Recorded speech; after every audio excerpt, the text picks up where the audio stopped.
बिल्ली के गले में घंटी। एक बहुत बड़े घर में सैकड़ों चूहे रहते थे। वे चारों ओर उछल-कूद करते हुए अपना पेट आराम से भर लेते थे और फिर जब उन्हें खतरा दिखाई देता तो बिल में जाकर छिप जाते थे। एक दिन उस घर में न जाने कहां से एक बिल्ली आ गई।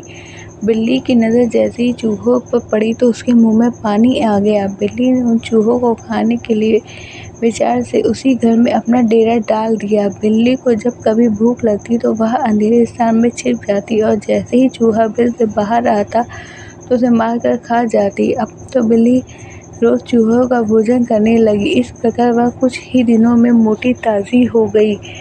बिल्ली के आ जाने से चूहे दुखी हो गए। धीरे-धीरे चूहों की संख्या कम होती देख के भयभीत हो गए। चूहों के मन में बिल्ली का डर बैठ गया। बिल्ली से बचने का कोई उपाय खोजने के लिए सभी चूहों ने मिलकर एक सभा का आयोजन किया। सभा में सभी चूहों ने अपने-अपने विचार प्रस्तुत किए, लेकिन कोई भी प्रस्ताव सर्वसम्मत पास नहीं हो सका। सभी चूहे में निराशा फैल गई। तब एक बूढ़ा चूहा अपने स्थान पर खड़ा होकर बोला, भाइयों सुनो, मैं तुम्हें एक सुझाव देता हूँ जिस पर अमल करके हमारी समस्या का हल निकल सकता है।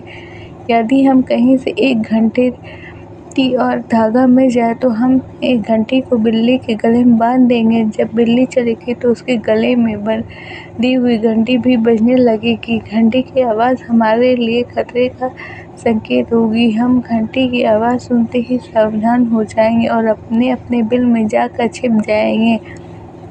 बूढ़े चूहे का यह सुझाव सुनकर सभी चूहे खुशी से झूम उठे और अपनी एक खुशी प्रकट करने के लिए वे नाचने गाने लगे। चूहों का विचार था कि अब उन्हें बिल्ली से हमेशा के लिए मुक्ति मिल जाएगी और वे फिर से निडर होकर घूम सकेंगे। तभी एक अनुभवी चूहे ने कहा, चुप रहो, तुम सब मूर्ख हो। तुम इस तरह खुशियाँ मना रहे हो जैसे तुमने कोई युद्ध जीत लिया हो। क्या तुमने सोचा है कि बिल्ली के गले में जब तक घंटी नहीं बंधेगी तब तक हमें बिल्ली से मुक्ति नहीं मिल सकती। अनुभवी चूहे की बात सुनकर सारे चूहे मुंह लटका कर बैठ गए। उनके पास अनुभवी चूहे के प्रश्न का कोई उत्तर नहीं था। तभी उन्हें बिल्ली के आने की आहट सुनाई दी और सारे चूहे डर कर अपने बिलों में घुस गए। शिक्षा, इस कहानी से हमें यह शिक्षा मिलती है कि योजना बनाने से किसी भी समस्या का हल नहीं होता। समस्या का समाधान करने के लिए उन योजनाओं पर अमल करना आवश्यक है।